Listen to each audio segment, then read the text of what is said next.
Hello, I am Kodili-nye, the son of the wonderful. Welcome back again from wherever you're watching us. Good morning, good afternoon, good evening, and good night, depending on your geographical location and your time zone.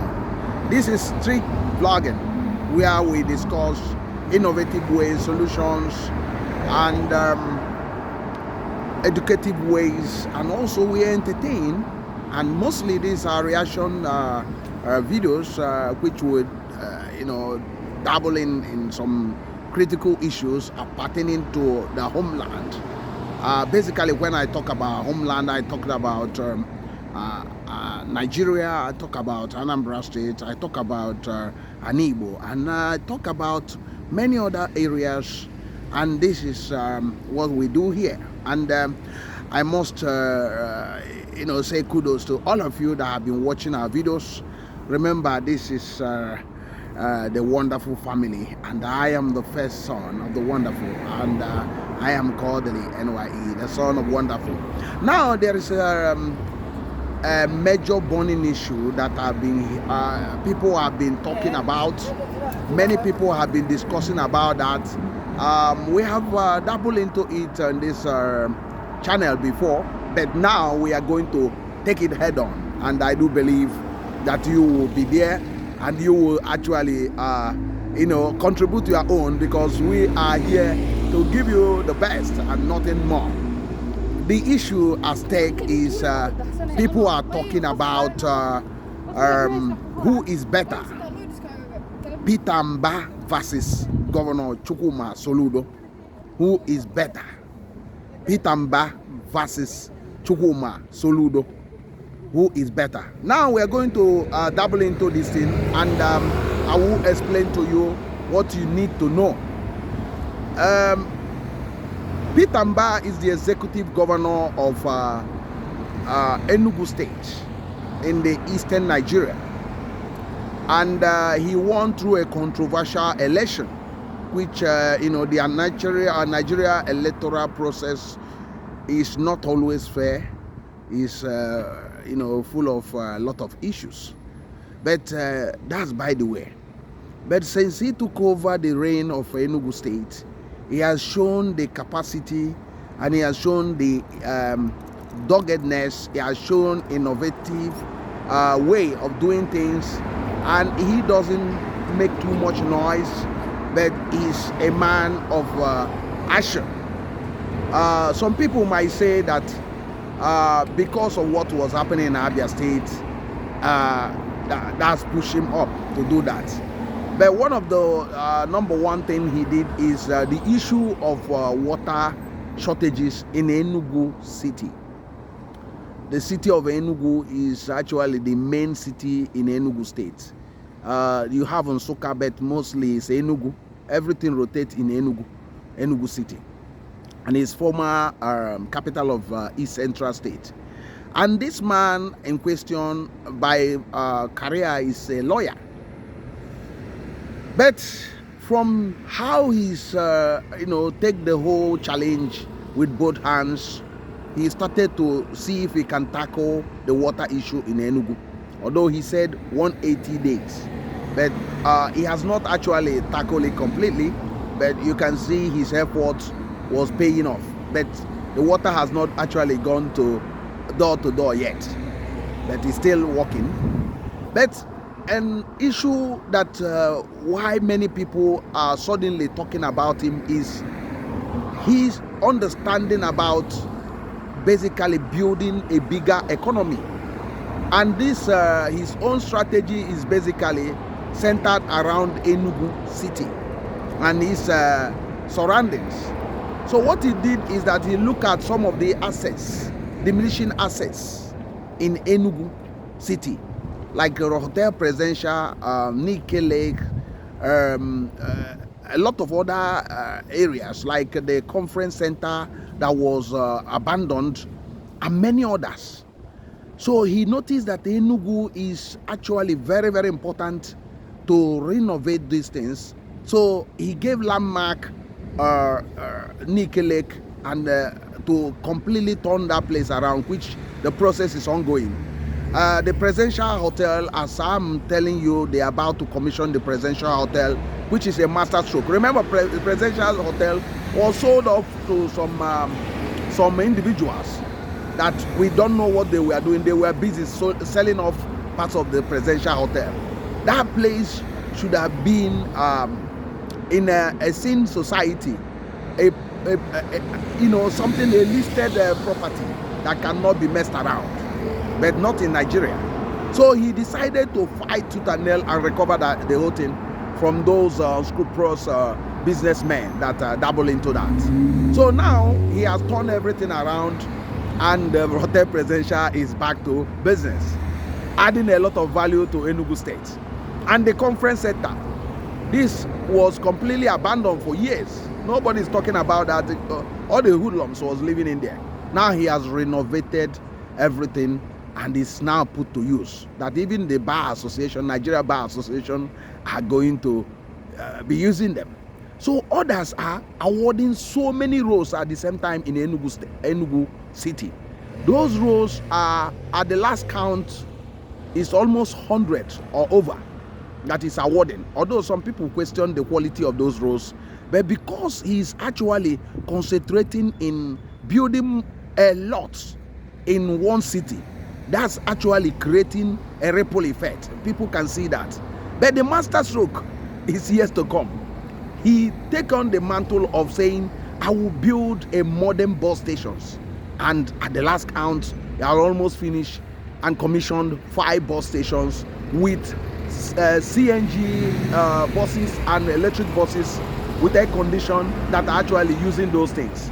And this has actually created a ripple effect immediately. You can see the impact in Enugu State, and the transportation has actually, immediately the commission debt has gone down by over 40%. So these are added values to Enugu State. And also he has also a project in the airport.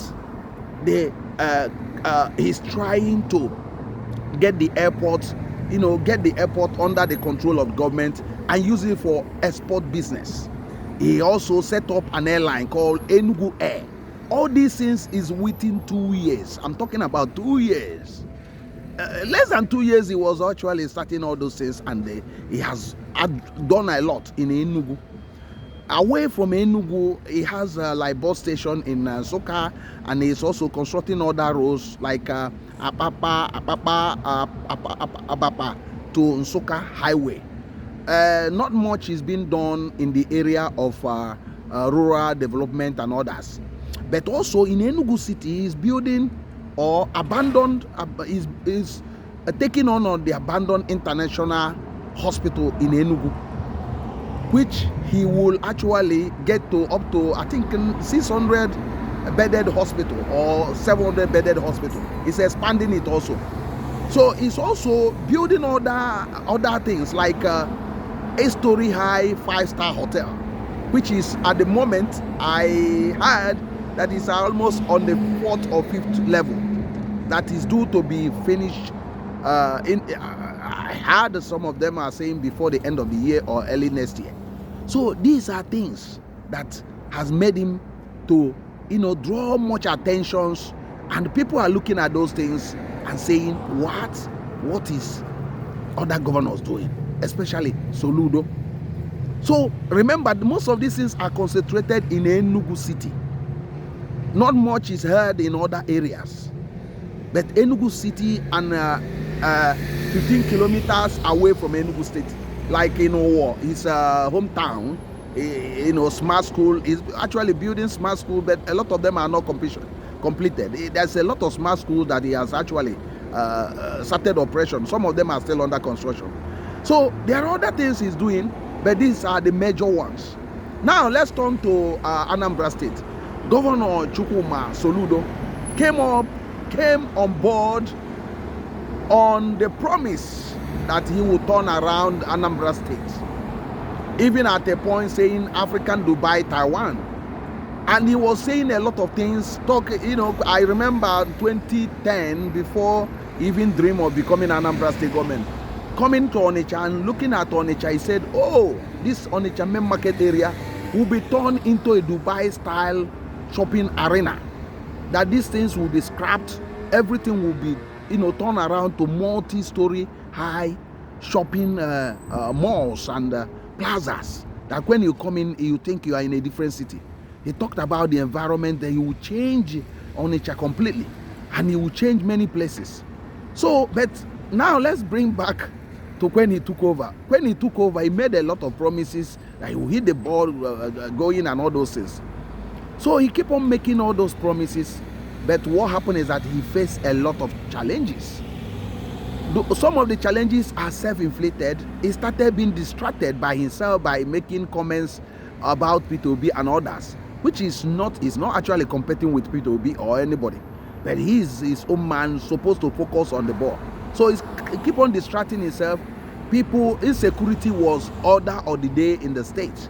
Even Anambra State at a point become one of the most insecure states in Nigeria, and most of the time he was living in denial.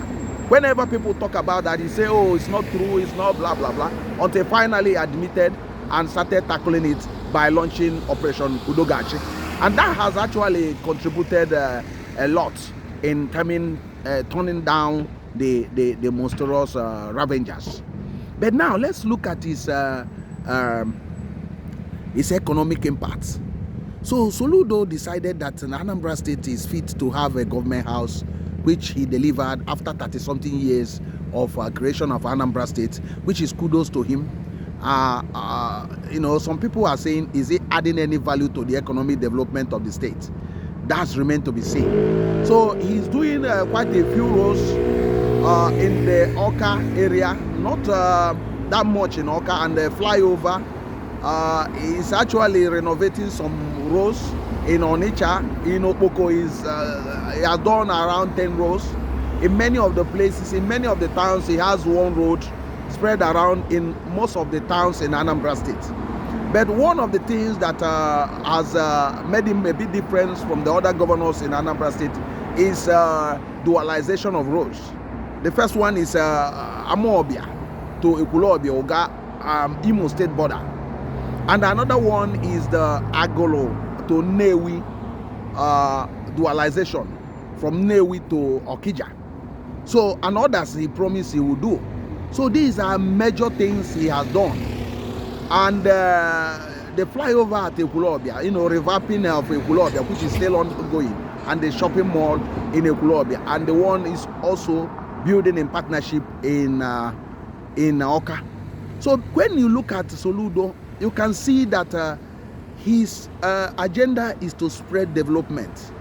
But when you look at the quality and the concentration of this, if these things will make immediate impact, you will see that it's not actually making immediate impact, because although that Peter Mbah, his development is not widespread around the whole state, but what happened is that people started seeing the impact immediately on Enugu City, which is actually will change a lot of things, will generate a lot of funds that Peter Mbah can easily use to deploy other places. So that's one of the things that have made Soludo to look as if it's not working, but actually Soludo is working.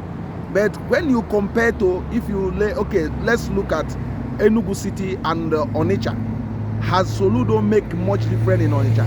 The answer is completely no, because if Peter Mbah was the governor of Anambra State, that abandoned 5-star hotel at Onitsha Mall would have been taken over back, recovered from those who took it away from the government, and put it into use and complete it. Peter Obi started that hotel, and it will be completed immediately, and that will start changing the economy immediately and bringing billions of revenue to the state. And Peter Mbah would have actually built at least 4 to 5 bus terminals or interchange in Onitsha, because there is a bigger need for that in Onitsha. So he would have built it because he knows that within 1 year after building it, he will start recovering billions of money immediately, and that will open up Onitsha, make Onitsha a modern city. And the Peter Mbah would have also expanded a lot of roads in Onitsha. So in Oka, Peter Mbah would have awarded more roads. Not just in Oka, he would have awarded 50 or 100 roads at the same time. And the same thing in Onitsha. And if you want to change Onitsha, you must award not less than 100 roads. Immediately, you must award most of the key roads. And Peter Mbah, being a governor in Anambra State, would have actually changed most of these markets that are rickety. Major markets, I mean. So, these are things you have to look at before you compare both of them. So you can see that on the spread of development, Soludo has 100 over 100. But when you think about the impact all these things are making, you can see that is on the terms of Soludo is minimal. It's not actually pushing economic boom or making drawing much attention, because the quality and the concentration of this cannot cause a change. So what Soludo need to do now is, the advice from this channel is, he need to go to Onitsha, pick an area like that Onitsha main market area and all those areas, and channel money, if it's borrowed money, to turn the whole place around. Build 5 bus terminals. I know that he went to Abuja to attract 1, but Onitsha need around 5 bus terminals. So he need to go to Nnewi and look at Nnewi as well. Look at building 3 bus terminals, even if it's in partnership with investors, modern bus terminals with shopping malls. That's what they need to do. This is only the part 1 of this. I don't want to make these videos very long. I don't know what you think about this. Go to the comment section. Remember, what we are discussing is Peter Mbah versus Governor Soludo. Who is better? Thank you very much for joining us. Remember to like, comment, share, and subscribe. I am still Kodili-nye, the son of wonderful. See you in the next one, and God bless you. Bye.